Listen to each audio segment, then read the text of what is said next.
नमस्कार दोस्तों, स्वागत है आपका मेरे चैनल कॉमिक्स लाइफ में। शुरू करते हैं अनिल मोहन जी द्वारा लिखा गया देवराज चौहान सीरीज का एक और मज़ेदार उपन्यास मिस्टर हीरो पार्ट 7। कासिया की इस समय 2 नहीं जैसे 10 आंखें काम कर रही थी। उसने आबू काली को लश्कर से अलग होते देखा। आबू काली क्यों अलग हुआ, वह क्या चाहता है, इस बात से कासिया का कोई वास्ता नहीं था। वह तो अलग ही कुछ सोचे हुए था। और जब लश्कर आगे बढ़ाया तो कासिया बेनीराम दुल्ला और जगतार के करीब घोड़ा लाया और ऊंचे स्वर में बोला, तुम लोगों ने देखा, आबू काली ने मुझे अपने पास बुलाकर कुछ कहा था। कासिया बोला, तो दुल्ला ने उसे देखा घोड़ा दौड़ाते हुए। आबू काली ने मुझे बहुत ही खास काम करने को कहा था, जो कि सौदागर सिंह और मिस्टर हीरो के साथ होने वाली लड़ाई में बेहद अहम साबित होगा। कासिया ने घोड़ा दौड़ाते गंभीर स्वर में कहा, हालांकि काम बहुत खतरनाक है, जानलेवा है, लेकिन आबू काली का कहा मैं टाल भी नहीं सकता। क्या काम है? जगतार ने पूछा। बताने की मैं ज़रूरत नहीं समझता, कुछ ही देर में तुम लोग जान लोगे। वैसे भी आबू काली ने कहा था कि काम पूरा होने से पहले मैं इस बारे में जिक्र किसी से ना करूं। कोई कुछ न बोला। मैं आबू काली के कहे काम को पूरा करने जा रहा हूं।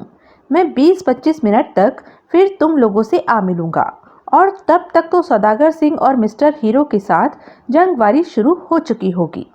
फिक्र मत करो, दुल्ला ने मौत भरे स्वर में कहा। हो सकता है तब तक हम उन दोनों की लाशों को घसीटते फिर रहे हों बस्ती में। तुम जाओ, जो भी काम है निपट कर जल्दी आना। कासिया ने कुछ नहीं कहा और मौत ही उस लश्कर से अलग हो गया। लश्कर आगे बढ़ता चला गया। कुछ देर बाद कासिया ने घोड़ा मोड़ा और वापस आबू काली के ठिकाने की तरफ दौड़ा दिया। चेहरे पर दरिंदगी से भरे खतरनाक वहशी भाव थिरक रहे थे और आंखों में खूनी चमक। आबू काली के ठिकाने पर मात्र 12 लड़ाके मौजूद थे पहरेदारी के इरादे से। इस समय सारा ठिकाना शांत पड़ा हुआ था। लाइट ऑन थी, जनरेटर चलने की आवाजें गूंज रही थी।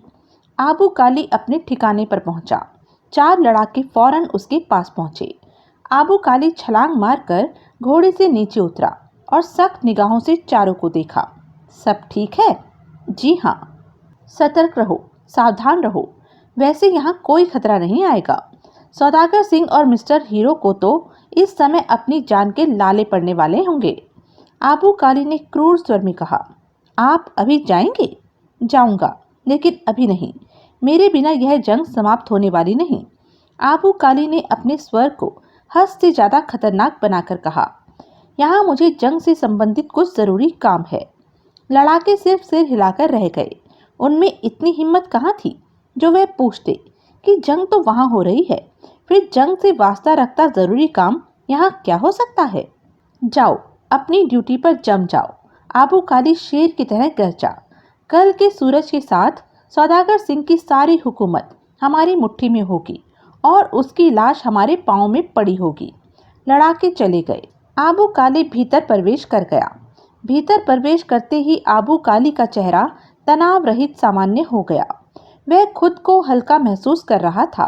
जो भी खून खराबा हो, उसे कोई मतलब नहीं था, क्योंकि आज रात ही रात में उसने बस्ती से हमेशा के लिए चले जाना था अपनी दौलत के साथ। उसे कोई खतरा नहीं था। अगर वह खतरा महसूस करता तो रुककर एक पल भी बेकार नहीं गवाता। आबू काली ने तगड़ा पैक बनाया और घूंट भरते हुए कुर्सी पर बैठ गया।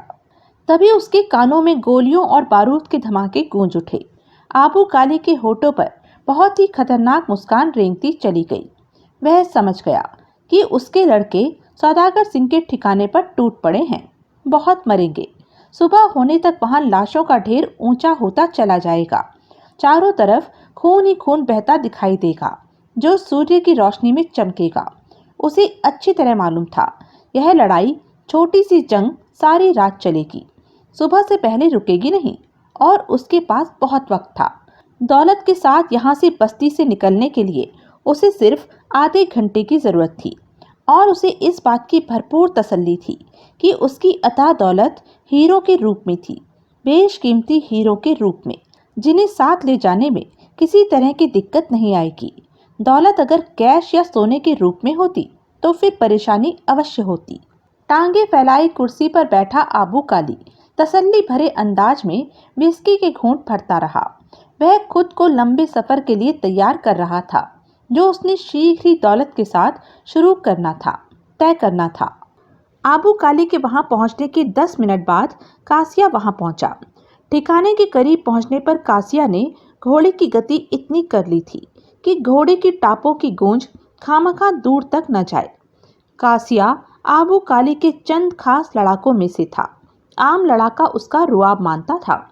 ठिकाने में प्रवेश करके उसने घोड़ा रोका और नीचे उतरा। 2 लड़ाके उसके पास पहुंचे। यहाँ पर सब ठीक तो है? कासिया ने अधिकार भरे स्वर में दोनों से पूछा। हाँ, लेकिन तुम कैसे वापस आ गए? एक लड़ाके ने पूछा।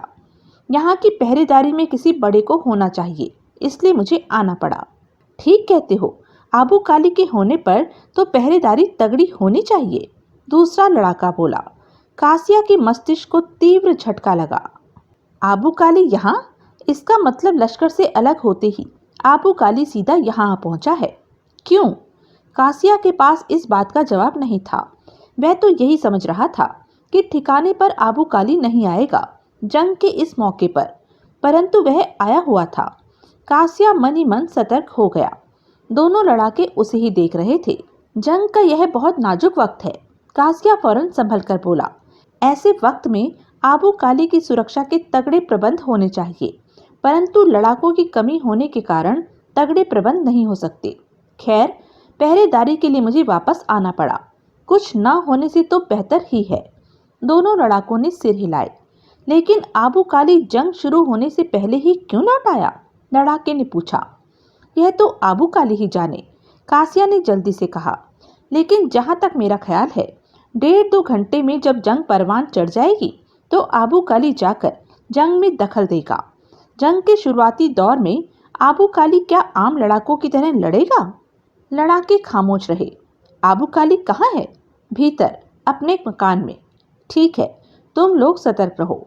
आबू काली पर किसी तरह की कोई मुसीबत नहीं आनी चाहिए। दोनों लड़ाके सिर हिलाकर पलटे। तभी अन्य लड़ाका वहां आया। कासिया, तुम्हें आबू काली बुला रहा है।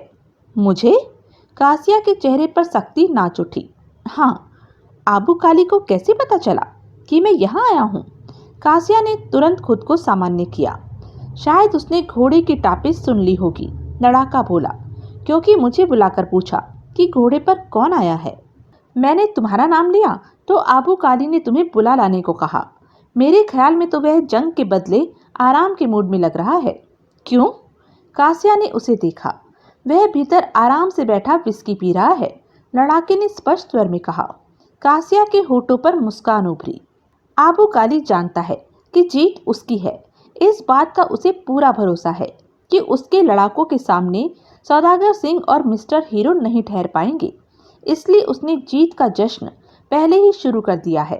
खैर, तुम लोग ठीक ढंग से पहरेदारी दो।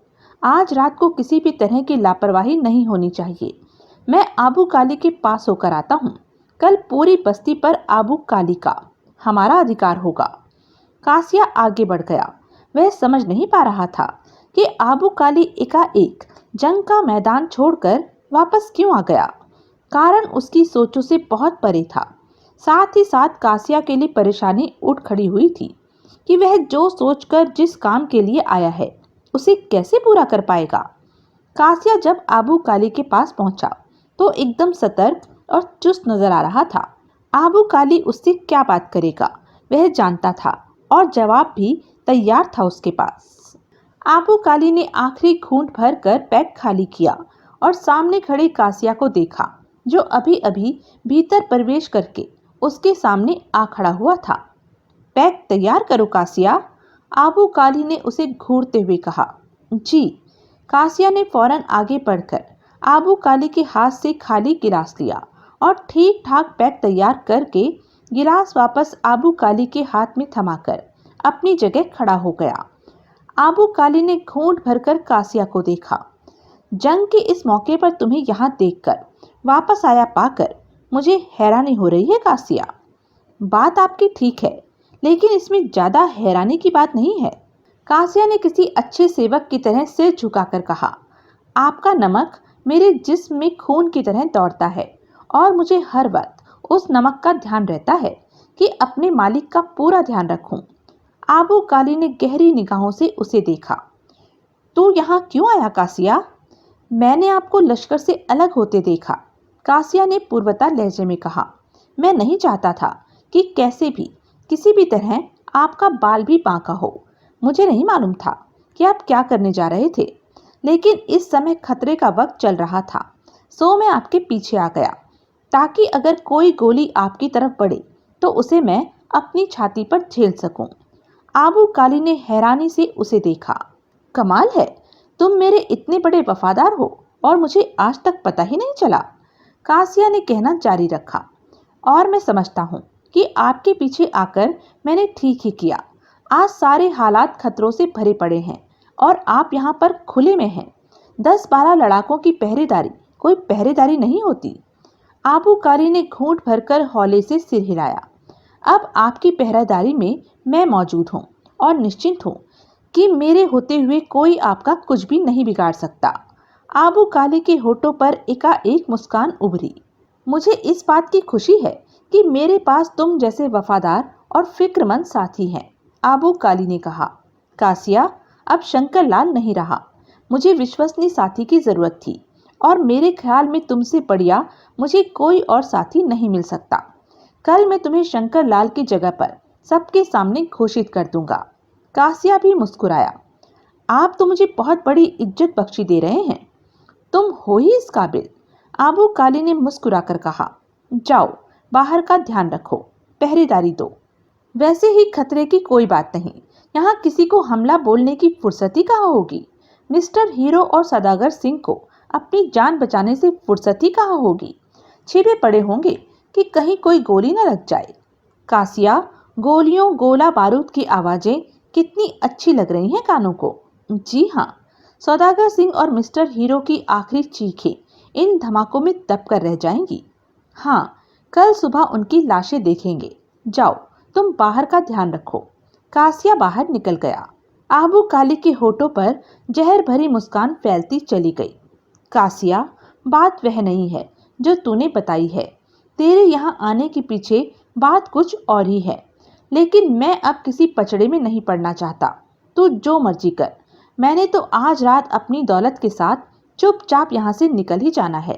मिस्टर हीरो जैसा खतरनाक इंसान मेरे सामने है और मैं किसी तरह का रिस्क नहीं लेना चाहता।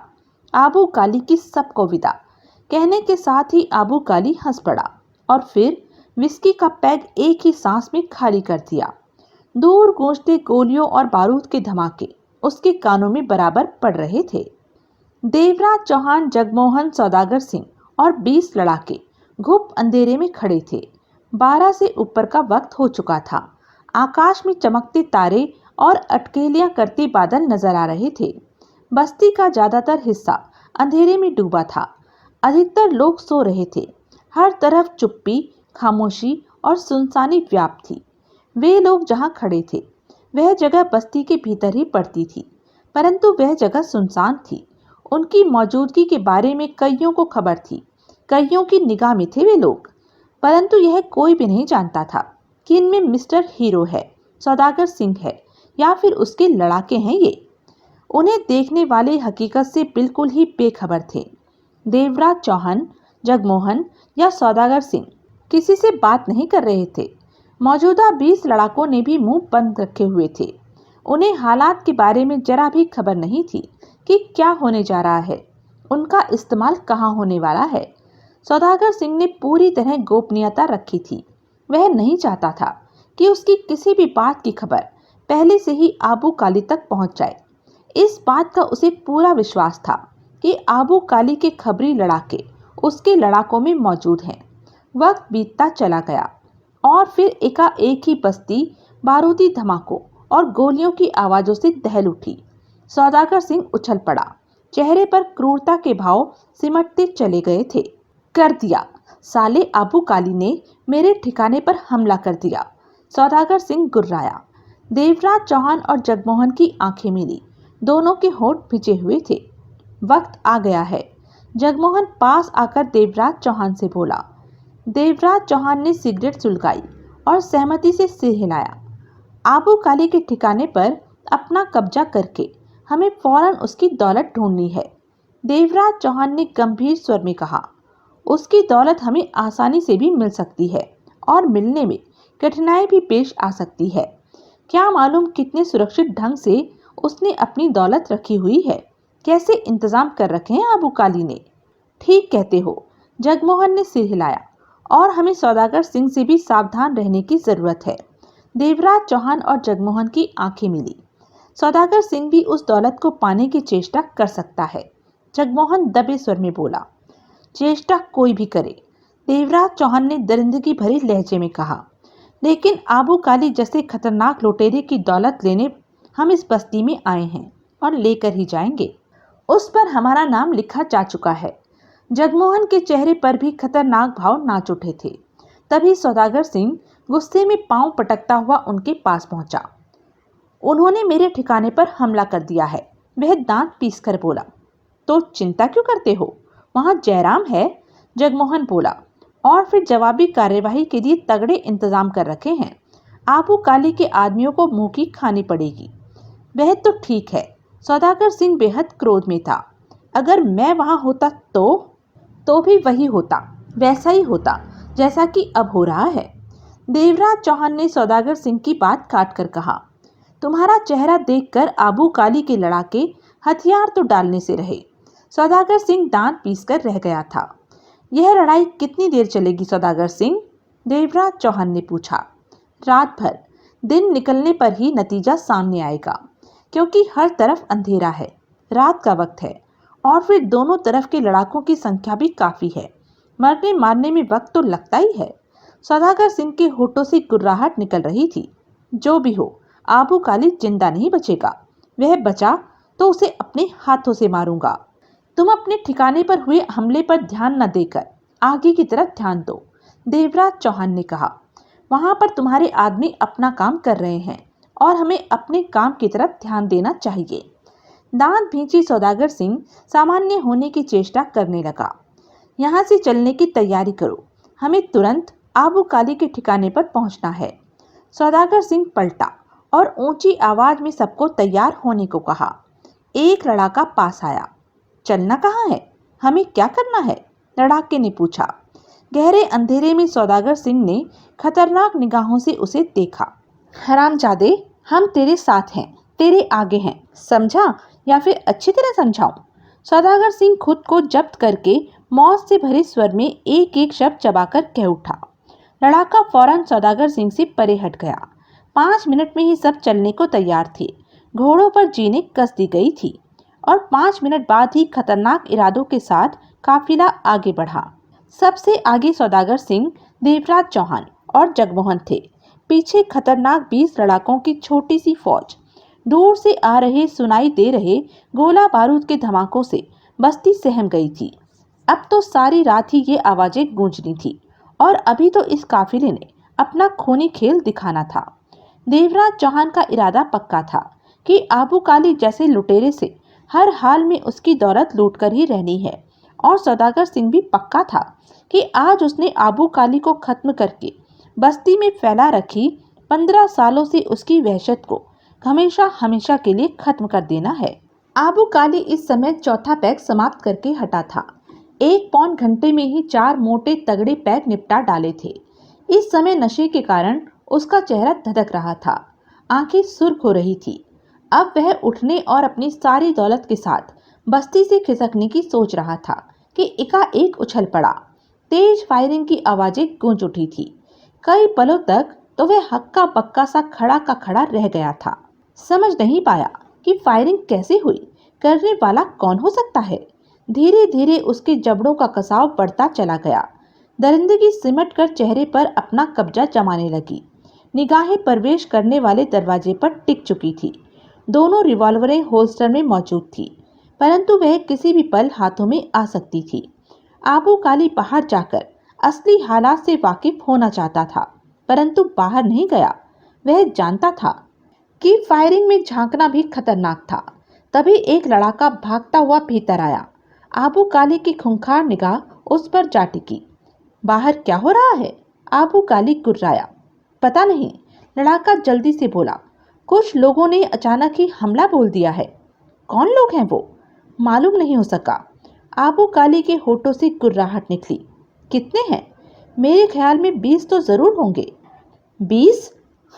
जाओ, उड़ा दो सबको, आबू काली ने खतरनाक लहजे में कहा। लड़ाका फौरन बाहर निकल गया। आबू काली के चेहरे पर दरिंदगी सिमटी रही। लाख सोचने पर भी वह समझ नहीं पाया था कि हमला करने वाले कौन हो सकते हैं। उसका ध्यान गया, कहीं वे लोग तो नहीं? नहीं, वे नहीं हो सकते। उनके पास तो इस वक्त सांस लेने की भी फुर्सत नहीं होगी। उसके लड़ाकों द्वारा किए गए हमले से ही वे अभी तक संभल नहीं पाए होंगे। तो फिर आबू काली का ध्यान जंगीरा की तरफ चला गया। सौदागर सिंह के बाद बस्ती में जंगीरा ही उसका दुश्मन था। आबू काली दांत किरकिटा उठा। यकीनन यह हमला जंगीरा ने किया होगा, मौका देखकर उसे चोट पहुंचाने, उसके ठिकाने को तबाह करके उसे नुकसान पहुंचाने के लिए। उल्लू का पट्ठा, आबू काली बड़बड़ा उठा। बहरहाल वह जानता था कि यह लड़ाई छोटी सी है और जल्दी ही खत्म हो जाएगी, और लड़ाई समाप्त होने तक आबू काली ने कुछ न करने की सोची। ऐसी फायरिंग के बीच दौलत को ले जाना ठीक नहीं था। कहीं भी मामला बिगड़ सकता था, दौलत खतरे में पड़ सकती थी, और उसकी जान भी। आबू काली ने कुछ इंतजार करने की सोची। हालात के सुधर जाने तक दौलत को वहीं रखे रहने की सोची जहां वह अब तक पड़ी हुई थी। आबू काली कमरे के खुलेपन में खड़े न रहकर एक तरफ लटक रहे लंबे पर्दे की ओट में हो गया, ताकि अगर कोई खतरा आए तो वह उससे आसानी से निपट सके। 5 मिनट ही बीते होंगे, फायरिंग अभी जारी थी कि तभी बगले की भांति सौदागर सिंह ने भीतर प्रवेश किया। हाथ में रिवॉल्वर थमी थी और चेहरे पर खतरनाक भाव नाच रहे थे। उसकी खूनी निगाह कमरे में चारों तरफ घूम रही थी। यकीनन उसे आबू काली की तलाश थी। सौदागर सिंह को देखते ही आबू काली चौंका। पर्दे की ओर से वह सौदागर सिंह को देख रहा था। वह तो सपने में भी नहीं सोच सकता था कि सौदागर सिंह यहाँ हो सकता है, जबकि उसके ठिकाने पर हमला हुआ पड़ा हो। जाहिर है कि कहीं न कहीं गड़बड़ थी। आबू काली के पास इतना वक्त नहीं था कि वह किसी गड़बड़ के बारे में सोचता। इस वक्त तो उसके दिमाग में सिर्फ यही बात थी कि रास्ता साफ करके दौलत के साथ उसे यहाँ से खिसकना है। सौदागर सिंह को विश्वास हो गया कि आबू काली कमरे में कहीं भी नहीं है, परंतु वह जानता था कि आबू काली जहां भी होगा देर सबेर में यहां आएगा। फायरिंग की आवाज सुनकर आगे पीछे हो गया होगा। रिवॉल्वर थामे सौदागर सिंह टहलता हुआ आबू काली के आने का इंतजार करने लगा। बाहर हो रही फायरिंग की उसे परवाह नहीं थी। वह जानता था कि मिस्टर हीरो और उसका साथी सबको उड़ाकर रख देंगे। टहलते टहलते सौदागर सिंह जो ही पर्दे के पास पहुंचा, तभी पर्दे के पीछे से तगड़ी ठोकर उसके रिवॉल्वर वाले हाथ पर पड़ी। रिवॉल्वर हाथ से निकलकर दीवार से टकराई। इससे पहले कि सौदागर सिंह संभल पाता, आबू काली पर्दे की ओट से निकला और सौदागर सिंह पर झपट पड़ा। सौदागर सिंह को बचने का मौका भी न मिला। आबू काली के दाएं हाथ का पंजा सौदागर सिंह की पतली गर्दन पर जा टिका। पंजे का दबाव बढ़ते ही सौदागर सिंह का चेहरा सांस रुकने के कारण लाल सा पड़ने लगा। आबू काली के चेहरे पर क्रूरता के भाव फैले हुए थे। साले चूहे की औलाद, अच्छा हुआ जो तू आ गया। जाते जाते मेरे हाथों तेरा मरना तेरे ही नसीब में लिखा था। नहीं लिखा होता तो तेरी गर्दन मेरे हाथ में ना फंसती और तू यहाँ आता ही नहीं। इस समय आबू काली का चेहरा दरिंदगी के सागर में गोते लगा रहा था। जीना हराम कर दिया तूने मेरा। सिर्फ मिस्टर हीरो ही होता तो निपट ही लेता उससे, लेकिन साथ में तू उससे चिपक गया। आफत पैदा कर दी तूने मिस्टर हीरो के साथ मिलकर मेरी जान के लिए। ले अब मर। गुर्राते हुए कहने के साथ ही आबू काली ने पंजे से उसकी गर्दन जकड़े उसे ऊपर उठा लिया।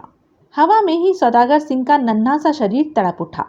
सांसें इस कदर गले में फंस चुकी थी कि उसके गले से घौं घौं की आवाजें भी नहीं निकल पा रही थी। उसको गर्दन से पकड़े हवा में लटकाए दरिंदा बना आबू काली आगे बढ़ा। सौदागर सिंह जोरों से तड़प रहा था, हवा में टांगे बाहें मार रहा था। सौदागर सिंह को ऊपर ही रखे दीवार के साथ सटाया और दीवार के सहारे उसकी गर्दन पर टिके अपने पंजे को दबाता चला गया। सौदागर सिंह का शरीर जोरों से तड़पा, आंखें उबलकर बाहर की तरफ आ गई। अपनी गर्दन पर से आबू काली का पंजा हटाने की नाकाम चेष्टा की। सिर्फ 10 सेकंड लगे। सौदागर सिंह का शरीर लटक गया। बेहद खौफनाक दृश्य लग रहा था। आबू काली ने अपने एक हाथ के दम पर सौदागर सिंह के शरीर को दीवार के साथ ऊपर सटा रखा था। मर चुका था सौदागर सिंह। उसकी आंखें फटकर चौड़ी हो चुकी थी। खुले मुंह से जीभ बाहर निकलकर लटक रही थी। बेजान से होकर उसके हाथ पांव लटक रहे थे। इस मामले में आबू काली खुशकिस्मत रहा था कि सौदागर सिंह जैसा खतरनाक इंसान आसानी से उसके हाथ ही नहीं लगा, आसानी से मारा भी गया था। वरना सौदागर सिंह तो वह तूफान था जिसे आबू काली ताकत रहते भी कभी छू नहीं सका था। आबू काली ने उसकी गर्दन से हाथ हटाया। सौदागर सिंह का शरीर दीवार से रगड़ खाता हुआ नीचे जा गिरा। आंखों में दरिंदगी समेटे वहशी दरिंदा बना आबू काली पीछे हटा और दोनों हाथ इस तरह झाड़े जैसे गंदे हो गए हों। फिर एक पैग और बनाकर एक ही सांस में खाली किया। बार बार उसकी निगाह सौदागर सिंह की लाश पर जा रही थी और अनजानी सी खुशी उसके भीतर नाच रही थी कि उसने सौदागर सिंह को खत्म कर दिया। सौदागर सिंह उसके हाथों से मारा गया। अगले ही पल आबू काली ने खुद को संभाला। बाहर फायरिंग जारी थी। यह जुदा बात थी कि उसकी गति में कुछ कमी आ गई थी।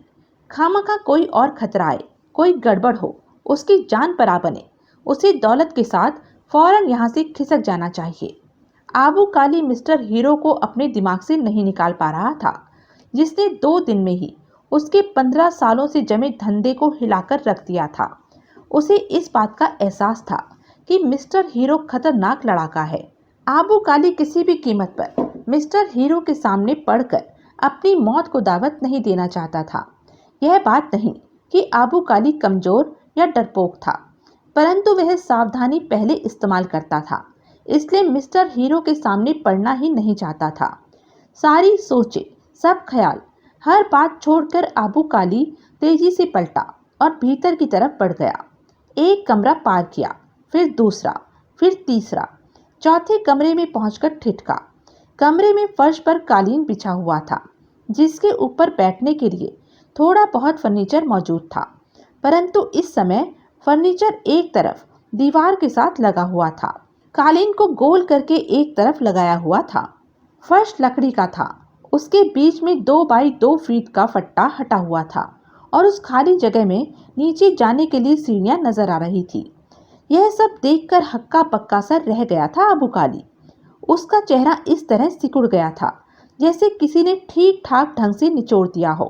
उसे ऐसा लगा जैसे उसके शरीर में से जान ही निकल गई हो। कई पलों तक वह इसी तरह बेजान बुत की भांति खड़ा रहा, फिर हिला। कांपती टांगों का एहसास उसे स्पष्ट हुआ। करीब पहुंचकर क्षण भर के लिए ठिठका, फिर कंपन भरी टांगों से नीचे उतरने लगा। करीब 12 सीढ़ियां थी जिन्हें तय करके वह नीचे आया। आबू काली को ऐसा लग रहा था जैसे उसकी जान ही निकली पड़ी हो। वह पूरी तरह अपने होशो हवास में नहीं था। अगर होता तो वहां फैली मोमबत्ती की स्मेल को महसूस कर लेता, जो कि ताजा ताजा बुझाने पर फैलती है। आबू काली गश के मारे इसलिए मरा जा रहा था कि वहां पर हीरो के रूप में उसने अथाह दौलत रखी हुई थी। किसी को यह रास्ता और यह बात मालूम नहीं थी, और वह गुप्त रास्ता खुला हुआ था। स्पष्ट था कि कोई उसकी दौलत ले उड़ा है। नीचे पहुंचते ही आबू काली कांपती टांगों से आगे बढ़ा और माचिस जलाकर रास्ता देखते हुए आगे बढ़कर स्विच ऑन कर दिया। वह सारी जगह रोशन हो उठी। वह 8 बाई 8 का छोटा सा साफ सुथरा कमरा था। फर्नीचर के नाम पर वहां एकमात्र कुर्सी पड़ी थी। आबू काली की निगाह फौरन घूमी और कुर्सी पर जाकर स्थिर हो गई। आबू काली के चेहरे के भाव जल्दी से बदले और वहां पर अब तसल्ली के निशान आते चले गए। आंखों में क्रूरता भरने लगी। कासिया कुर्सी पर बैठा था। उसकी सर्द, मौत से भरी ठंडी निगाहें आबू काली पर थी। हाथ में पकड़ी रिवॉल्वर का रुख आबू काली की तरफ था। कासिया के जूते कुर्सी के पास ही पड़े नीले थैले पर रखे थे। वह नीला थैला जिसमें आबू काली की अथाह दौलत हीरो के रूप में मौजूद थी। उन दोनों के बीच कई पलों तक मौत से भरा सन्नाटा छाया रहा। कासिया? आबू काली के होठों से निकला। कासिया की मुद्रा में कोई फर्क नहीं आया। तुम यहाँ क्या कर रहे हो? आबू काली अब धीरे धीरे संभलता जा रहा था। वफादार खादिम, सिवाय पहरेदारी के और कर भी क्या सकता हूँ? बिना हिले उसी प्रकार शांत मुद्रा में बैठे बैठे कासिया ने कहा। शब्दों के साथ सिर्फ उसके होठ ही हिले थे। आबू काली की आंखें सिकुड़ी। तुम पहरेदारी कर रहे हो हीरो की? हाँ, मैं आबू काली की दौलत की हिफाजत कर रहा हूँ। कासिया के होठ हिले। सच में? हाँ, सच में। ठीक है, तुम्हारी हिफाजत पूरी हुई। लाओ, दौलत मेरे हवाले करो। और तुम्हारे हवाले? क्यों? तुम्हारे हवाले क्यों करूं? तुम मेरे लड़ाके हो, मेरे नौकर हो और मेरी दौलत की तुम हिफाजत कर रहे हो।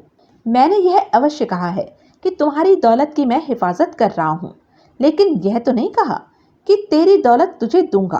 कासिया ने मौत से भरे स्वर में कहा। क्या मतलब? आबू काली गुर्राया। मतलब यह है कि आबू काली की जिस दौलत की मैं हिफाजत कर रहा हूँ वह मेरी है। भविष्य में उसे मैं इस्तेमाल करूंगा, परंतु जिक्र आने पर यही कहूंगा हमेशा कि यह दौलत आबू काली की है। पागल तो नहीं हो गए तुम? नहीं, मैं पागल नहीं हूँ। पागल तो अब तुम हो जाओगे, अपनी दौलत को अपने हाथों से खिसकते देखकर। लेकिन मैं तुम्हें पागल करके नहीं छोड़ूंगा। बस्ती वाले तुम्हें पागलों की तरह सड़कों पर भागते देखेंगे तो अच्छा नहीं लगेगा। बादशाह आबू काली को पागलों के रूप में देखना कोई भी पसंद नहीं करेगा। इसलिए तुम्हारे हक में ठीक यही होगा कि मैं तुम्हें अभी शूट कर दूं। आबू काली की आंखों में मौत नाची, होठ भींच गए। यह सब तुम मेरी दौलत लेने के लिए कर रहे हो कासिया? आबू काली उसे घूर रहा था। वह तो मैं ले ही चुका हूँ। कासिया के होठों पर सर्द मुस्कान फैली। अभी नहीं ली तुमने, आबू काली ने कहा। मैं इस वक्त कोई झगड़ा नहीं करना चाहता। इस दौलत को आधा आधा बांट लेते हैं। बाहर सौदागर सिंह के आदमियों ने हमला बोल दिया है और यहाँ उनसे टकराने वाला भी कोई नहीं है। सौदागर सिंह को तो मैंने खत्म कर दिया, परंतु हो सकता है साथ में मिस्टर हीरो भी हो। मिस्टर हीरो जैसे खतरनाक इंसान से मैं टकराना नहीं चाहता, क्योंकि मुझे दौलत की, मिस्टर हीरो की मुझे परवाह नहीं। कासिया उसकी बात काटकर मुस्कुराया। क्या मतलब? आबू काली, कुछ साल पहले मैंने तुम्हारी यह दौलत देखी थी। तब तुम्हें चाहिए था कि राज को राज रखने के लिए तुम उसी समय मुझे शूट कर देते, लेकिन तुमने ऐसा नहीं किया। तुम्हारी उसी गलती की वजह मिस्टर हीरो है। मिस्टर हीरो मेरा ही आदमी है। उसे मैंने ही यहाँ तुम्हारी दौलत लूटने के लिए बुलाया है। मिस्टर हीरो ने तुम्हारी जड़ें ही इसलिए हिलाई हैं कि बाद में तुमसे दौलत छीनने में उसे आसानी हो सके। और मेरे ख्याल में बाहर इस समय मिस्टर हीरो ज़रूर होगा। ओह, आबू काली गुर्राया। तो आस्तीन का सांप निकला। मैं? कुछ भी कह ले आबू काली, कहता रह और मरने के लिए भी तैयार हो जा। आबू काली की निगाह कासिया के हाथ में थमे रिवॉल्वर पर जा टिकी, परंतु कासिया गोली न चला सका। उसका आत्मविश्वास ही उसे ले डूबा कि उसके हाथ में रिवॉल्वर है। आबू काली को तो वह शूट कर ही देगा। आबू काली ने इस तरह दोनों हाथ हिलाए जैसे मजबूर हो गया हो, और पलक झपकते ही हिलते हाथों में उसके होल्स्टर से रिवॉल्वर निकलकर आ फंसी। नाल कब सीधी हुई, कब ट्रिगर दबा, कासिया को पता ही नहीं चल सका। अपनी मौत का भी उसे एहसास न हो सका। गोली कासिया के ठीक दिल में जा धसी थी। खूनी दरिंदा लग रहा था इस समय आबू काली। चेहरे पर दरिंदगी के भाव भरे पड़े थे। कासिया की लाश को घूरते हुए उसने रिवॉल्वर होल्स्टर में डाली। कासिया मरा पड़ा, कुर्सी पर बैठने की मुद्रा में बैठा था, खुली आंखें, जैसे एकटक सामने की ओर देखे जा रहा हो वह। उसके दोनों जूते अभी भी हीरो वाले थैले पर मौजूद थे। आबू काली दांत भींचे आगे बढ़ा और कासिया के मृत शरीर को सिर के बालों से पकड़कर एक तरफ उछाल दिया और खुद कुर्सी पर बैठकर बैग को जल्दी से खोला। हीरो को चेक किया। उन्हें पूरे पाकर तसल्ली भरी मुद्रा में सिर हिलाकर थैले को पुनः बंद किया। पूरे हैं? वह आवाज गूंजते ही आबू काली कुर्सी से उछलकर खड़ा हो गया। चेहरे पर से कई भाव आकर गुजर गए और फिर निगाह सीढ़ियों पर आकर टिक गई। देवराज चौहान बेहद शांत अंदाज में सीढ़ियों पर बैठा था। नीचे वाली सीढ़ी पर अपने जूते वाले पांव रखे हुए थे।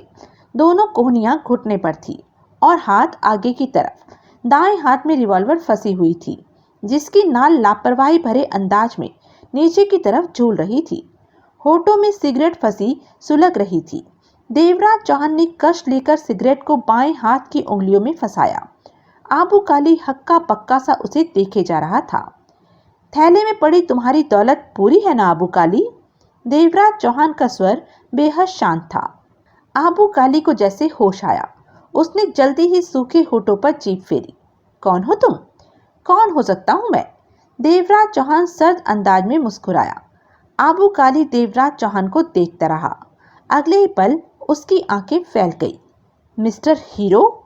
देवराज चौहान ने शांत अंदाज में पलक झपककर सिर को सहमति भरे अंदाज में हिलाया।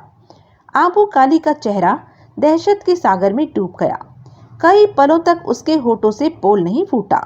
फटी फटी आंखों से वह देवराज चौहान को देखता रहा। अचानक वहां अंधेरा छा गया। सन्नाटा छाया रहा, वहां मौत से भरा। बहुत देर तक उस अंधेरे से भरे वातावरण में सनसनी व्याप्त रही। आबू काली क्या कर रहा है, देवराज चौहान को नहीं मालूम था। और देवराज चौहान क्या कर रहा है, आबू काली को कोई खबर नहीं थी। गर्मी से भरा घुप अंधेरा और जानलेवा खामोशी ने ही वहां अपना कब्जा जमा रखा था और उसके बीच खतरनाक खेल जारी था। करीब 5 मिनट बीते होंगे कि कमरे में एक तरफ से सरसराहट गूंजी। देवराज चौहान अभी तक वैसे ही सीढ़ियों पर बैठा था, हिला भी नहीं था। हिलने आहट होने का मतलब था कि आबू काली की गोली का निशाना बन जाना। और जब उसके कानों में आहट पड़ी तो पलक झपकते ही आहट पर गोली चला दी। अगले ही क्षण आबू काली की चीख गूंजी। उसके बाद पुनः सन्नाटा छा गया। 15 मिनट ऐसे ही बीते। फिर देवराज चौहान उठा और दबे पांव सावधानी से सीढ़ियां चढ़कर ऊपर पहुंच गया। 5 मिनट बाद लौटा तो हाथ में पावरफुल टॉर्च थी, जो कि उसने आबू काली के कमरे से ही हासिल की थी। उस तीव्र प्रकाश वाली टॉर्च की रोशनी में देवराज चौहान ने कमरे का जर्रा जर्रा देखा। दूसरे हाथ में कभी भी फायर करने के लिए तैयार रिवॉल्वर दबी थी। आखिरकार टॉर्च की रोशनी हीरो वाले नीले थैले पर जा रुकी। उसके पास ही खून की कुछ बूंदें पड़ी थी और करीब ही दीवार के रंग का छोटा सा दरवाजा था, जो कि सामान्य निगाह से देखने पर दीवार का ही हिस्सा लगता था। वह अब खुला हुआ था। देवराज चौहान को समझते देर न लगी कि आबू काली गोली लगते ही भाग निकला है। अगर आहट न गूंजती तो शायद वह जाते जाते अपनी सारी दौलत भी साथ ले जाता। देवराज चौहान को मानना पड़ा कि आबू काली कम नहीं है। वास्तव में वह खतरनाक लड़ाका ही नहीं, समझदार दिमागदार इंसान भी है। शायद वह आहट उसके द्वारा दरवाजा खोलने पर हुई थी। देवराज चौहान ने आगे बढ़कर खुले दरवाजे से बाहर देखा। बाहर खुला आसमान था। ठंडी हवा का झोंका उसके पसीने से भरे शरीर से टकराया। देवराज चौहान पीछे हटा। टॉर्च की रोशनी में उसने बंद थैले को चेक किया। थैले की 2 बेल्टें थी पीछे की तरफ। उसने एक बेल्ट थामकर थैला उठाकर कंधे पर लादा। हीरो के भरे होने के कारण थैला भारी था, बेहद भारी था। देवराज चौहान सीढ़ियों की तरफ बढ़ गया।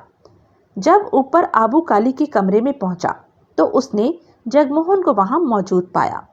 देवराज चौहान ने थैला कंधे से उतारकर नीचे रखा। नीले थैले को देखते ही जगमोहन की आंखों में तीव्र चमक लहरा उठी। बाहर की क्या पोजीशन है? देवराज चौहान ने रिवॉल्वर होल्स्टर में डालकर सिगरेट सुलगाई। बहुत बढ़िया, सब कुछ हमारे हक में है, कहने के साथ ही जगमोहन हीरो के थैले की तरफ बढ़ा। देवराज चौहान ने हीरो के थैले पर अपना पांव रख दिया। जगमोहन ठिठका। उसने देवराज चौहान को देखा। देवराज चौहान के होठों पर हल्की सी मुस्कान उभरी। मैंने बाहर की पोजीशन के बारे में पूछा है, देवराज चौहान बोला। आबू काली के सारे आदमियों को शूट कर दिया है। अपने साथ आए सौदागर सिंह के लड़ाकों में से सिर्फ 2 लड़ाके ही बचे हैं, जिनमें से एक का कंधा घायल है। दोनों बाहर हैं और नाम मात्र की ही पहरेदारी कर रहे हैं।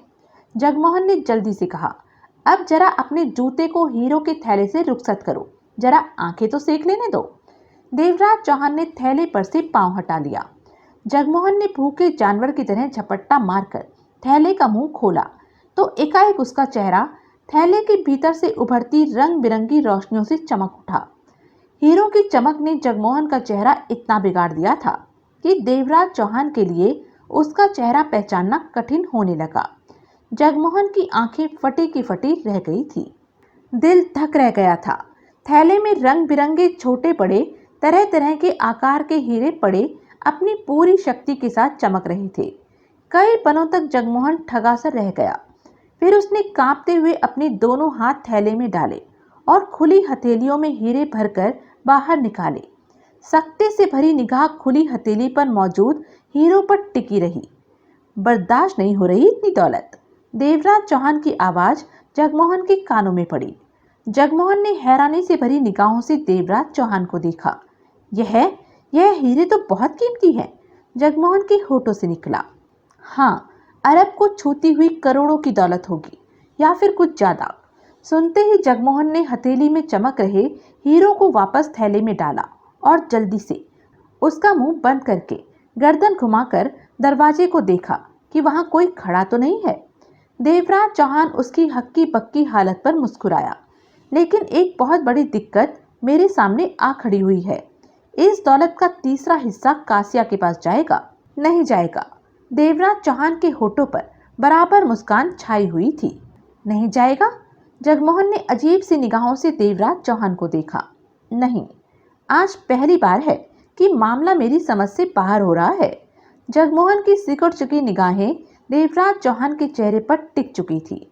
तुम वह इंसान हो कि जो वायदा एक बार कर लेते हो वह हर हाल में अपनी जान की बाजी लगाकर भी पूरा करते हो। लेकिन आज तुम कासिया को हिस्सा देने के लिए मना कर रहे हो, जबकि तुमने उससे वायदा किया हुआ है। मैंने मना नहीं किया।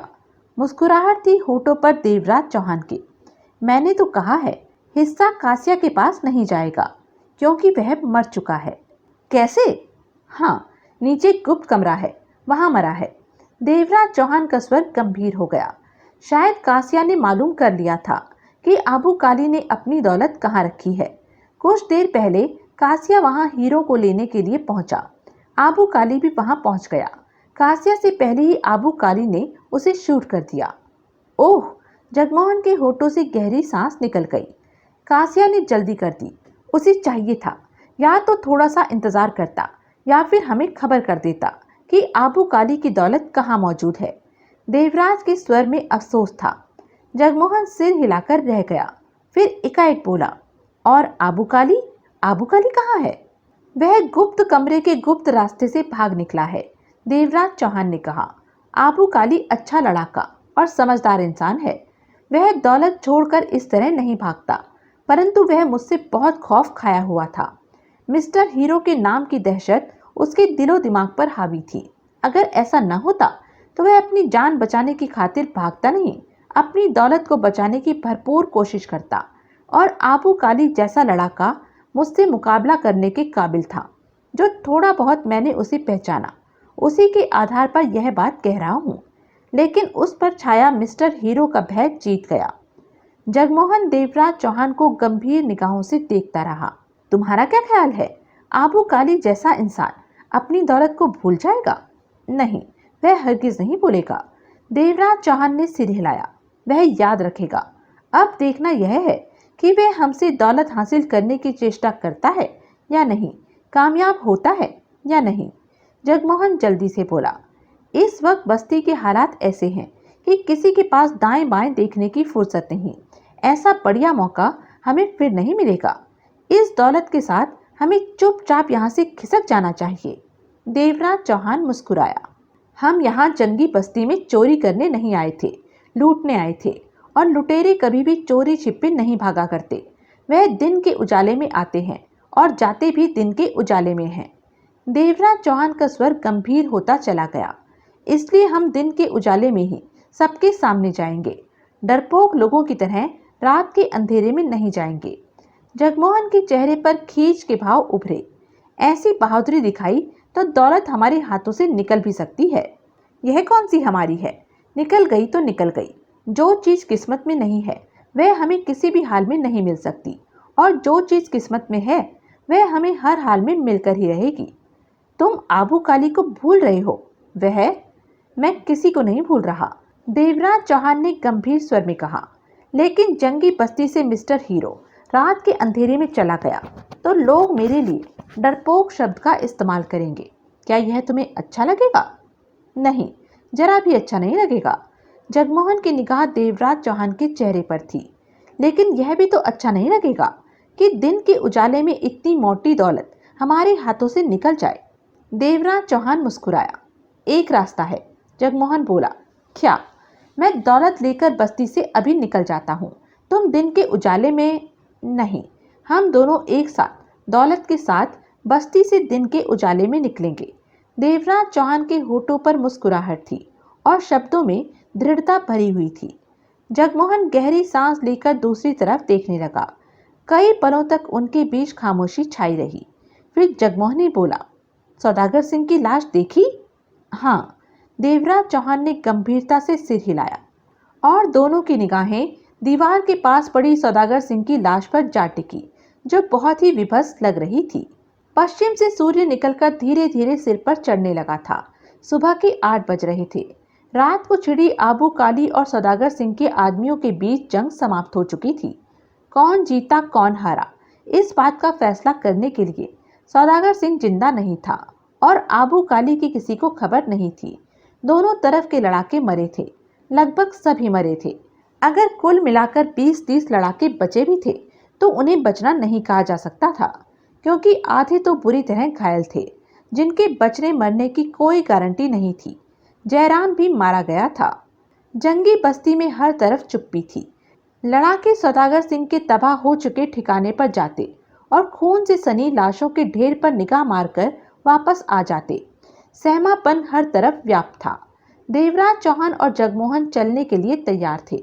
बची हुई रात के 3-4 घंटे उन्होंने आबू काली के ठिकाने पर ही बिताए थे। हीरों से भरा थैला वहीं कमरे में पड़ा रहा। देवराज चौहान निश्चिंत था, परंतु अथाह दौलत करीब होने के कारण बेचैनी से जगमोहन ने एक पल के लिए भी पलक नहीं झपकी थी। वह हीरों के भरे थैले को कुर्सी की तरह इस्तेमाल करके रिवॉल्वर पकड़े उसके ऊपर ही बैठा रहा था। देवराज चौहान की निगाह जब जब जगमोहन पर पड़ती, मुस्कुरा पड़ता था वह। भोर होने तक सिर्फ 4 लड़ाके ही आबू काली के यहाँ पहुंचे, जिनमें से 3 तो घायल थे और चौथा सहमा सा था। जगमोहन ने घुड़क कर उन्हें वहां आने को मना कर दिया था। वे करीब की ही दूसरी इमारत में चले गए थे। फिलहाल इस समय तो वे लड़ाके किसी भी झगड़े में नहीं पड़ना चाहते थे। सुबह 8 बजे देवराज चौहान और जगमोहन घोड़ों पर सवार होकर लड़ाकों के रूप में तैयार होकर आबू काली के ठिकाने से निकलकर हीरों के थैले की दोनों बेल्टें जगमोहन ने अपनी बाहों में फंसाकर उसे पीठ पर बहुत अच्छे ढंग से चिपका लिया था। बाहर सड़क पर आते ही जगमोहन बोला, अगर बस्ती के लड़ाकों को मालूम हो गया कि हमारे पास आबू काली की अथाह दौलत है तो वे हमारी बोटी बोटी करके दौलत छीन लेंगे। इस बस्ती में दौलत ही खुदा है। देवराज चौहान ने मुस्कुराकर जगमोहन को देखा। अभी तो यह बात जग जाहिर नहीं हो सकती कि हमारे पास दौलत है, देवराज चौहान ने कहा। अगर हमें खतरा आ सकता है तो सिर्फ आबू काली की तरफ से। वह वास्तव में खतरनाक इंसान है। जगमोहन के जबड़े खिंच गए। हम कितनी देर में बस्ती से निकल जाएंगे? लगभग 20 मिनट लगेंगे। मतलब कि 20 मिनट बाद आबू काली का खतरा हमारे सिरों से उतर जाएगा? नहीं, आबू काली का खतरा कई घंटे हमारे सिरों पर रहेगा, देवराज चौहान ने गंभीर स्वर में कहा। दौलत को छीनने के लिए वह बस्ती में भी कोशिश कर सकता है और बस्ती के बाहर रास्ते में भी कहीं। यह मत भूलो कि आबू काली बेरहम, खतरनाक, क्रूर और चालाक इंसान है। यह सारी दौलत उसने लूटपाट करके ही इकट्ठी की है। ऐसे में वह अपनी दौलत आसानी से नहीं जाने देगा। वह हर हाल में इसे पाने की चेष्टा करेगा। जगमोहन दांत किटकिटाकर रह गया। रास्ते में आते जाते लड़ाके उन्हें देख रहे थे। देवराज चौहान के घोड़े के गले में अभी भी मिस्टर हीरो नाम का लेबल लटक रहा था। जो उन्हें नहीं जानता था वह मिस्टर हीरो के लिखे शब्दों को देखकर पीछे हट जाता था और वैसे अब बस्ती के अधिकतर लड़ाके मिस्टर हीरो को पहचानने लगे थे। उन्हें आता देखकर लड़ाके रास्ते से हट जाते। ये बिना रोक टोक के आगे बढ़ते रहे। जगमोहन हर लड़ाके को ऐसे देख रहा था कि जैसे वह उसकी पीठ पर लदे थैले की अतः दौलत लूटने का इरादा रखता हो और उसकी हरकत करते ही वह उसे गोलियों से भून कर रख देगा। 10 मिनट बाद जगमोहन ने मुस्कुराकर देवराज चौहान को देखा। मेरे ख्याल में आबू काली का खतरा हमारे सिर पर नहीं आएगा। देवराज चौहान ने कोई जवाब नहीं दिया। अपनी मिचमिचाती आंखों से वह हर तरफ निगाहें दौड़ाए जा रहा था। होठ सख्ती से पिचे हुए थे। एक हाथ में लगाम थी और दूसरे हाथ में सुलगती सिगरेट जो उसने अभी अभी सुलगाई थी। देवराज चौहान की निगाहों से इस समय कोई भी चीज नहीं छिप पा रही थी। 3-4 मिनट ही बीते होंगे कि वह सब हो गया जिसकी आशा पहले से ही थी। एक गली से धड़धड़ाते हुए 12 घुड़सवार निकले और 10 फीट दूर ठीक दीवार की तरह उनके सामने आ खड़े हुए। सब लड़ाके खूंखार वहशी नजर आ रहे थे। उनके ठीक बीचों बीच आबू काली मौजूद था, घोड़े पर, क्रोध की कड़ाही से निकलकर आया हो जैसे। सुर्ख धधकता चेहरा उसके हाव भाव बता रहे थे, जैसे उसने सिर पर कफन बांध रखा हो। बांधे भी क्यों ना, जिंदगी भर खून खच्चर करके उसने जो दौलत इकट्ठी की थी वह हाथ से निकली जा रही थी। उस दौलत के साथ ही आबू काली का वजूद था। दौलत नहीं तो आबू काली भी खत्म। बेशक वह जिंदा रहे, अब उसकी वह उम्र तो बची नहीं थी कि दोबारा खून खराबा लूटपाट करके फिर से दौलत इकट्ठी कर सके। वहां पर आबू काली ने कपड़ा बांध रखा था। जाहिर था कि रात के अंधेरे से भरे कमरे में चलाई गई गोली उसकी बाह पर लगी थी। आबू काली मौत से भरी निगाहों से देवराज चौहान को देख रहा था। जगमोहन का हाथ होल्स्टर में पड़ी रिवॉल्वर पर जा टिका था। उन सबको सामने पाकर सुलग उठा था जगमोहन। उसने पहले आबू काली को नहीं देखा था, परंतु उसके लिए इस बात का अंदाजा लगाना कठिन नहीं था कि सामने मौजूद लड़ाकों में से आबू काली कौन है। आबू काली के होठों से कुर्राहट निकली। मिस्टर हीरो, मेरी दौलत मेरे हवाले कर दे। आबू काली का स्वर खूंखारता पूर्ण था। यह तुम्हारी दौलत नहीं है आबू काली, लूट की दौलत है। यह दौलत मेरे पास थी, आबू काली गुर्राया, इसलिए मेरी है। अब दौलत मेरे पास है, इसलिए यह मेरी है। देवराज चौहान खतरनाक अंदाज में मुस्कुराया। आबू काली के हाथ में एकाएक रिवॉल्वर चमक उठी, साथ ही आबू काली के अन्य लड़ाकों के हाथों में भी। देवराज चौहान ने सिर पर पड़ी कैप उठाकर दूसरे हाथ से उंगलियां फेरने के बाद कैप को वापस रखा और होठों में फंसी सिगरेट का कश लेकर सिगरेट को सामने की तरफ उछाल दिया। दौलत मुझे दे दे मिस्टर हीरो। आबू काली के होठों से पागलों जैसा स्वर निकला। नहीं। देवराज चौहान की मौत से भरी सर्द निगाह आबू काली के चेहरे पर टिक चुकी थी। अगले ही पल आबू काली ने दांत भींचकर एक साथ 2 बार ट्रिगर दबाया, परंतु तब तक देवराज चौहान घोड़े से कूदकर जमीन पर लुढ़कता चला गया था। अन्य लड़ाकों की ढेर सारी गोलियां जगमोहन की तरफ पड़ी। जगमोहन तुरंत पेट के बल घोड़े पर लेटा और घोड़े की गर्दन पकड़कर नीचे उतरता चला गया। 2-3 गोलियां उसकी पीठ पर मौजूद हीरो के थैले में जा धंसी थी। नीचे उतरते ही जगमोहन ने रिवॉल्वर का इस्तेमाल किया। 2 लड़ाके खत्म हो गए। जगमोहन पर लड़ाकों ने फिर फायरिंग की, परंतु वह घोड़े की ओट में हो गया। घोड़ा जोरों से चीख कर तड़पा और उछलकर पीड़ा में डूबा इधर उधर भागा। लड़ाकों का ध्यान घोड़े की तरफ हो गया। जगमोहन ने मौका हाथ लगते ही 3 को और शूट कर दिया, लेकिन खतरा अब उसके लिए बढ़ गया था। वह खुले में था, भाग नहीं सकता था। सामने घोड़ों पर सवार लड़ाके मौजूद थे और फिर उसके रिवॉल्वर में सिर्फ 1 गोली बची थी। जाहिर था कि लड़ाके उसे पुनः चैम्बर भरने का मौका नहीं देंगे। दूसरे उसकी पीठ पर हीरो से भरा बेहद भारी थैला लदा था, जिसके कारण उसकी फुर्ती में कमी आ गई थी। उधर देवराज चौहान लुढ़कते हुए रुका। रिवॉल्वर हाथ में आ चुकी थी, परंतु उसे वह इस्तेमाल नहीं कर सका। आबू काली के रिवॉल्वर से गोली निकली और उसके हाथ में थमे रिवॉल्वर से जा टकराई। तीव्र झटके के साथ ही देवराज चौहान के हाथों से रिवॉल्वर निकल गई। इसके साथ ही आबू काली का ठहाका गूंज उठा। मैं चाहता तो तुम्हारी खोपड़ी भी उड़ा सकता था मिस्टर हीरो, लेकिन मैंने ऐसा नहीं किया। मैं जब किसी से दुश्मनी लेता हूँ तो उसे खत्म अपने ही अंदाज में करता हूँ। आबू काली का वहशी स्वर वहां गूंज रहा था। आसपास राह चलते लड़ाके भी दूर रुककर मौत का तमाशा देखने लगे थे। उनके लिए यह नज़ारा बेशकीमती इसलिए था कि अगर एक तरफ बस्ती का सबसे बड़ा खूंखार लड़ाका आबू काली था, तो दूसरी तरफ मिस्टर हीरो, जिसने कुछ ही दिनों में आबू काली की बादशाहत को हिलाकर रख दिया था, उसने आधे से ज़्यादा लड़ाकों को मार दिया था। आबू काली को लगभग पूरी तरह तबाह कर दिया था। आबू काली छलांग मारकर घोड़े से नीचे आ गया था। लड़ाके जो जगमोहन को निशाना बनाए हुए थे, वे भी रुक से गए थे। जगमोहन खुद भी पासा पलटते देखकर हक्का पक्का रह गया था। देवराज चौहान नीचे से उठा। उसकी खूंखार खूनी निगाह आबू काली पर थी। तुम बीच में मत आना, देवराज चौहान एकाएक जगमोहन से बोला। उसके शब्द सुनते ही आबू काली का वहशी ठहाका गूंज उठा। तुम भी बीच में मत आना, आबू काली ने देखा देखी अपने लड़ाकों से कहा। यह 2 शेरों का मुकाबला है, बेकार के जंगली जानवरों के बीच में आने की गुंजाइश नहीं। मौत का भयानक सन्नाटा वहां छा गया। देवराज चौहान और आबू काली दहकती निगाहों से एक दूसरे की आंखों में झांक रहे थे। रिवॉल्वर सावधानी से पकड़े आबू काली देवराज चौहान के समीप पहुंचकर ठिठका। अब बोल, आबू काली ने जैसे रिवॉल्वर की नाल देवराज चौहान के पेट में घुसेड़ दी। अब बोल मिस्टर हीरो, कैसे बचेगा तू? अब तेरी बहादुरी का कौन सा किस्सा सामने आएगा? देवराज चौहान सर्द भावों से आबू काली की आंखों में बिछे होंठों से झांकता रहा। मेरी दौलत लूटने के लिए तूने बहुत अच्छा तरीका सोचा था, मानना पड़ रहा है अब तुझे।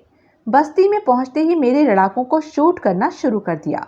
बस्ती में मिस्टर हीरो के नाम की दहशत फैला दी। लड़ाके तुम्हारे सामने पड़ने में कतराने लगे। उन्हें लगने लगा कि जैसे तुमसे बड़ा लड़ाका कोई है ही नहीं। मेरा भी कुछ यही हाल हो गया था। तेरा डर मेरे दिल दिमाग में घुसा था, लेकिन अब कुछ नहीं है। तुम अपनी सोचों में, अपनी योजना में कामयाब रहे, परंतु आखिरकार मात खा ही गए मिस्टर हीरो। मौत की नाल तुम्हारे पेट से सट चुकी है। देवराज चौहान के होठ खुले। तुमने जो कहना था कह चुके आबू काली? हाँ, कह चुका। अब मरने के लिए तैयार हो जाओ, मैं तुम्हें शूट करने जा रहा हूँ मिस्टर हीरो। तभी बिजली किसी गति के साथ देवराज चौहान का शरीर हिला। ट्रिगर पर कसी उंगली को भी हिलने का वक्त नहीं मिला।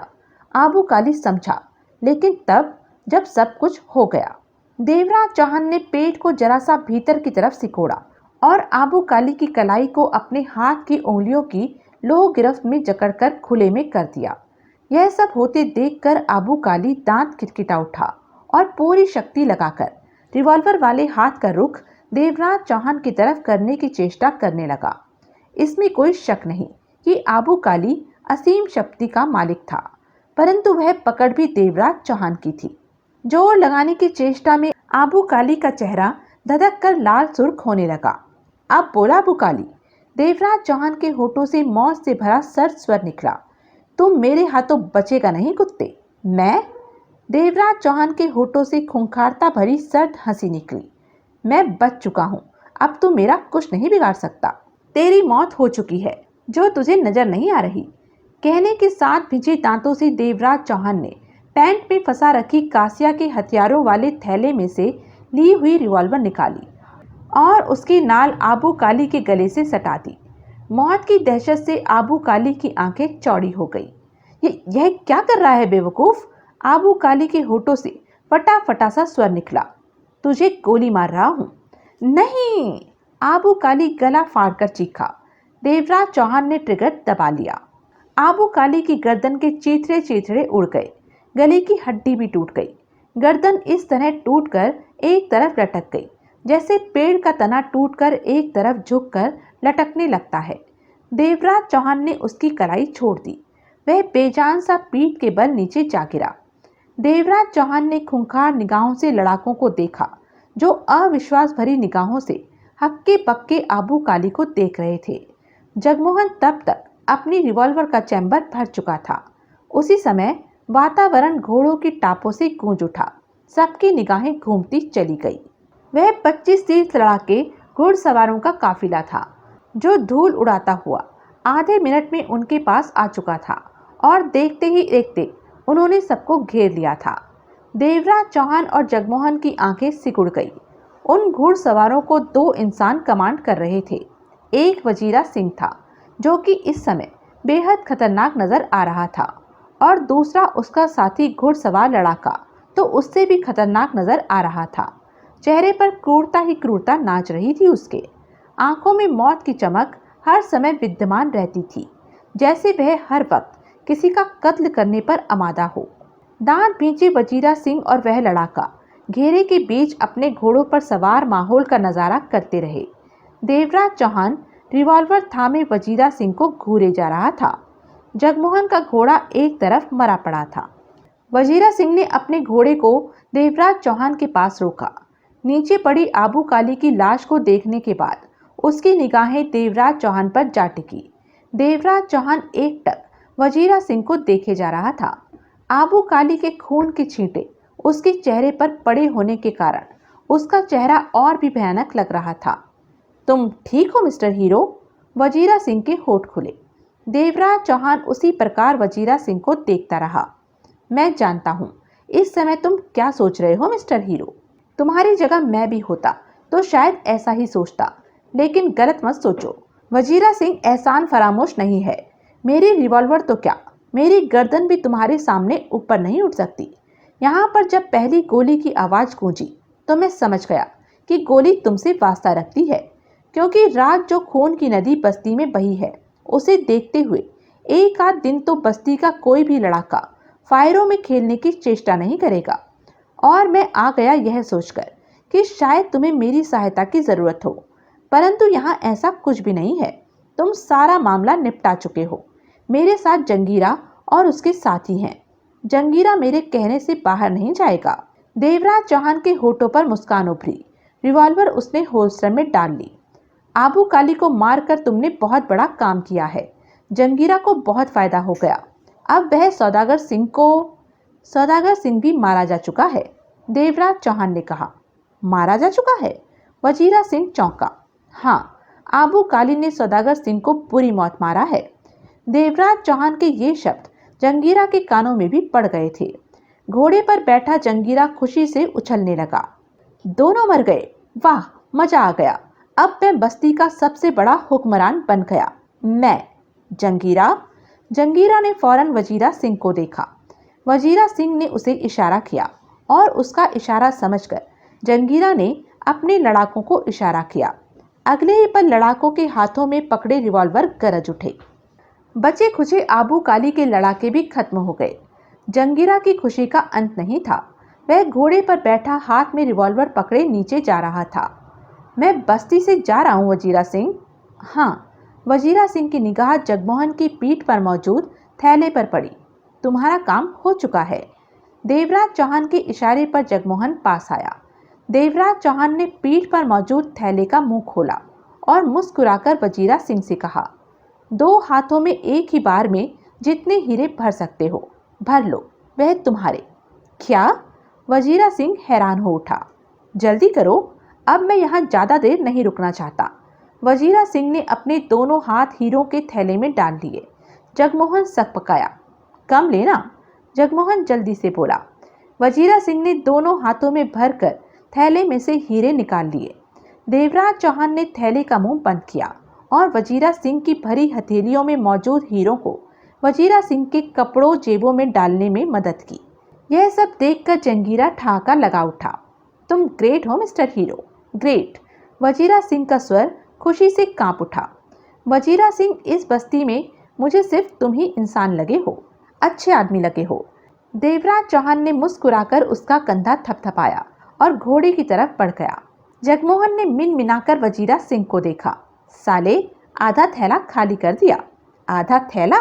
वजीरा सिंह सकपकाया। मैंने तो 2 मुट्ठियां ही भरी है। इतना बड़ा थैला वैसे का वैसे ही भरा पड़ा है। बड़बड़ाता हुआ जगमोहन आगे बढ़ गया। उसने आबू काली वाला घोड़ा संभाला, जो सबसे लंबा चौड़ा तथा सेहतमंद था और लंबा सफर करने के काबिल था। सूर्य सिर पर चढ़ता जा रहा था। धूप के पंख फैलते जा रहे थे। कपड़ों के भीतर पसीना बहता महसूस होने लगा था। जंगीरा घोड़े को बढ़ाकर जगमोहन के पास पहुंचा और उसकी पीठ पर मौजूद हीरों से भरे थैले को थपथपाया और ठहाका लगाकर हंस पड़ा। ले जाओ इस दौलत को। मैं आबू काली की मनहूस दौलत से कोई वास्ता नहीं रखना चाहता। बस्ती में से आबू काली का एक एक निशान मिटा दूंगा। यहाँ सिर्फ मेरे निशान होंगे। जंगीरा का राज चलेगा। कहने के साथ ही वह फिर ठहाका लगा उठा। आबू काली और सौदागर सिंह की मौत के कारण वह बहुत खुश नजर आ रहा था। राह के कांटे हट गए थे और अब बस्ती का सबसे ताकतवर इंसान वही था। देवराज चौहान और जगमोहन की आंखें मिली। अगले ही पल जंगीरा के घेराव में से उन्होंने अपने घोड़ों को निकाला और एड़ मारकर लगामों को झटका दिया। दोनों घोड़े भाग निकले। बाय बाय मिस्टर हीरो, पीछे से वजीरा सिंह का चिल्लाता स्वर उनके कानों में पड़ा। देवराज चौहान ने बिना पीछे देखे हाथ उठाकर हिला दिया। घोड़े रफ्तार पकड़ चुके थे। हीरो का थैला बहुत भारी था।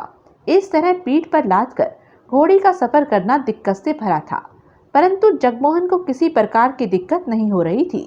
किसी भी तरह के बोझ का एहसास नहीं हो रहा था। उसे तो ऐसा लग रहा था जैसे पीठ पर फूल लदे हों और उनका कोई बोझ ही ना हो। देवराज चौहान ने जगमोहन के चेहरे पर निगाह मारी तो बरबस ही उसके होठों पर गहरी मुस्कान फैलती चली गई। जगमोहन के चेहरे पर छाई चमक देखने लायक थी। दोनों घोड़े तूफानी रफ्तार के साथ दौड़े जा रहे थे। जंगी बस्ती कब की पीछे छूट चुकी थी। तो यह था इस उपन्यास का अंतिम भाग। ऐसे ही मज़ेदार उपन्यास के लिए बने रहें मेरे साथ, और हाँ, मेरे चैनल को लाइक, शेयर और सब्सक्राइब करना ना भूलें। धन्यवाद।